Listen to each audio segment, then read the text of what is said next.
Y ahora tenemos en vivo al señor expresidente del Senado de Puerto Rico, Tomás Rivera Chat, portavoz del Partido Nuevo Progresista en el Senado y expresidente del PNP. Buenos días, senador. Gracias por estar con nosotros. Buenos días para ti, Penchi, para los compañeros que laboran contigo, la audiencia que te escucha. Te agradezco la oportunidad de compartir con ustedes y buenos días a todos. Muy bueno hablar con usted. Hay muchos temas. Vamos a ver si podemos cubrirlo. Todo lo que quieras. ¿Usted cree, senador, que hay buen ambiente para la confirmación del secretario designado de Educación? Ayer la presidenta de la Comisión de Educación, a pesar de todos los reparos que ha habido con el subsecretario de Educación, ha dicho que esa no debe ser la razón, que él es totalmente confirmable. Y yo hablaba con los alcaldes de Ponce, de Cuamo, de un grupo de alcaldes populares del sur y del oeste, y todos están abogando por su confirmación. ¿Cuál es el ambiente en el Senado, de verdad? Bueno, obviamente, Penchi, los 10 votos de nuestra delegación respaldan al secretario, a Eliezer Ramos. Creo que ha demostrado en el tiempo que está ocupando el cargo su compromiso, su dedicación para atender todos los problemas graves que han afectado el Departamento de Educación y la enseñanza pública en Puerto Rico.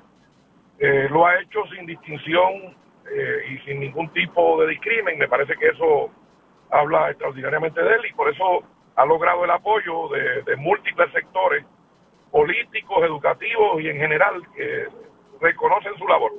Creo que es un buen secretario, creo que debe ser confirmado y pienso igual que la compañera senadora que sin lugar a dudas es confirmable.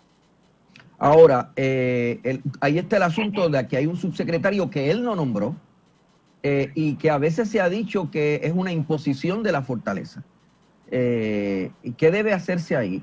¿Usted cree que se debe confirmar y que el secretario debe destituirlo? Porque sobre ese subsecretario sí que no hay consenso. Sobre el secretario hay consenso, pero sobre el subsecretario hay gente que dice que debe salir. Pues bien, pues en términos de lo que es el Poder Ejecutivo de nominación y del ofrecer el consejo y el consentimiento del Senado, de la rama legislativa, bueno, pues a quien se está considerando es al secretario. En ninguna circunstancia la nominación de un secretario está sujeta a quien es su subsecretario. Si hay otras consideraciones, bueno, pues quien tenga esos reparos puede usar eso como elemento de juicio, ¿verdad? Para emitir su voto a favor o en contra del secretario, pero ciertamente no tiene nada que ver la consideración de los criterios académicos, profesionales, de experiencia y en este caso hasta el desempeño que ha mostrado en el tiempo que lleva el cargo de secretario el señor Eliezer Ramos. Así que quien tenga reparos porque el subsecretario no le parece correcto, bueno, pues esa es su opinión y entonces podría también pensar que no está de acuerdo con quien dirija una región educativa, digamos, en el oeste, o cosas así por el estilo. Así que una cosa no tiene que ver con la otra, pero cada senador ejerce su derecho al voto conforme a su criterio. Uno lo hacen de manera inteligente y otros lo hacen a su forma. Debe ser presentado nuevamente el nombre del juez Díaz Reverón para el Tribunal de Apelaciones. Si no es presentado y confirmado, se acaba su término. Mira, Enchi, a quien le corresponde nominar es al gobernador. En términos personales, el juez Díaz Reverón es una persona competente, es un buen juez.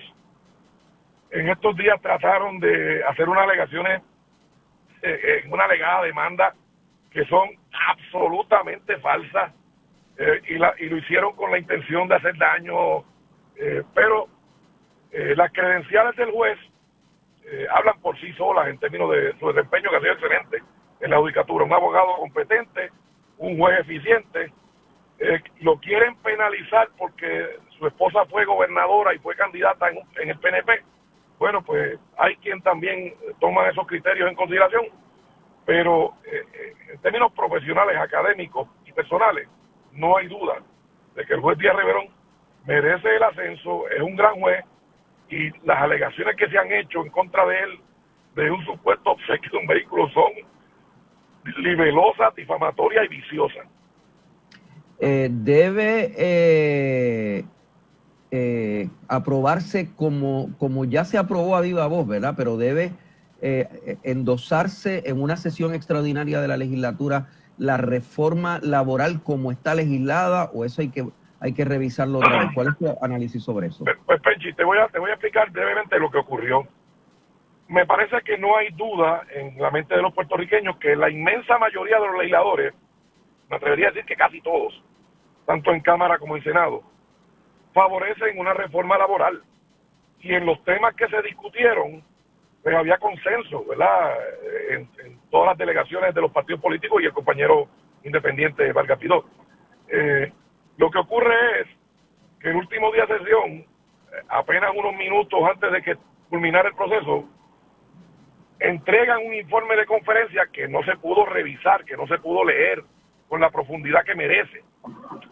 Ese fue el planteamiento que hice yo, que hizo la compañera del Partido Independentista y que hicieron algunos otros compañeros. No porque estemos en contra, es que queremos revisar lo que contiene un documento sobre el cual vamos a hacer un voto.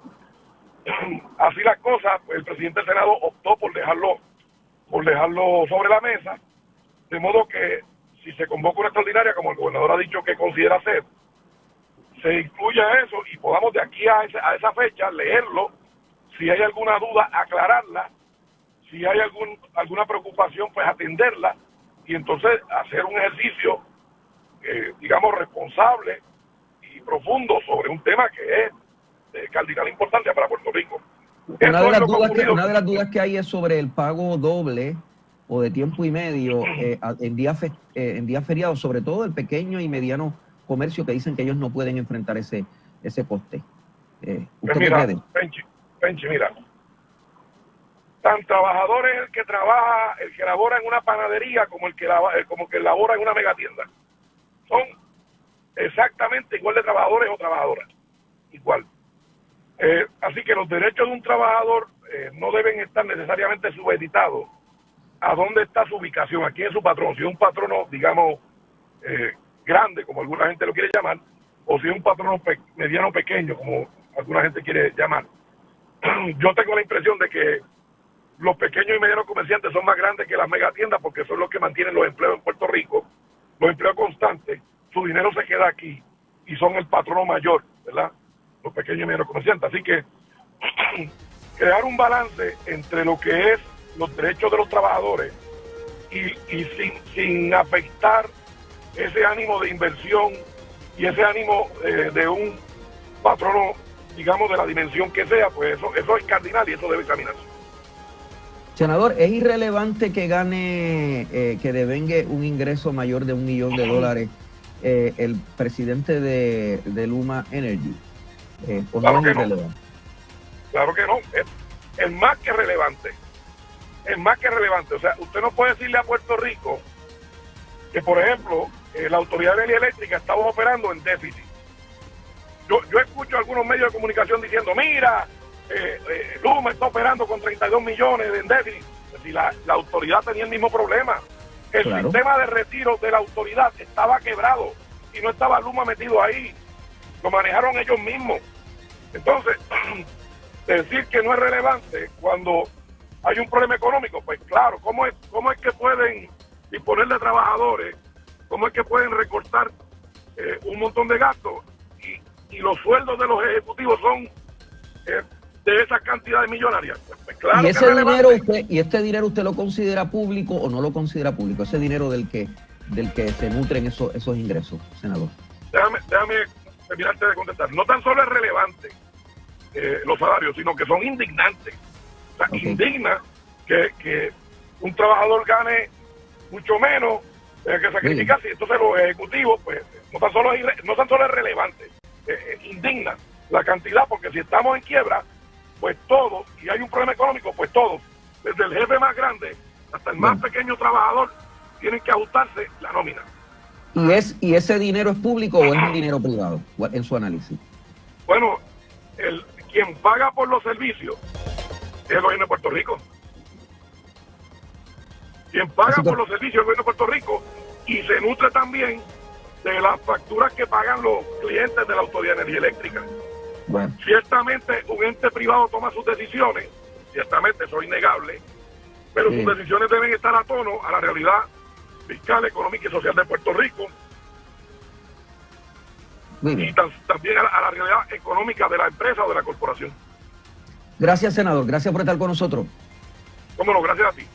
El portavoz del Partido Nuevo Progresista en el Senado, expresidente del PNP y expresidente del Senado de Puerto Rico.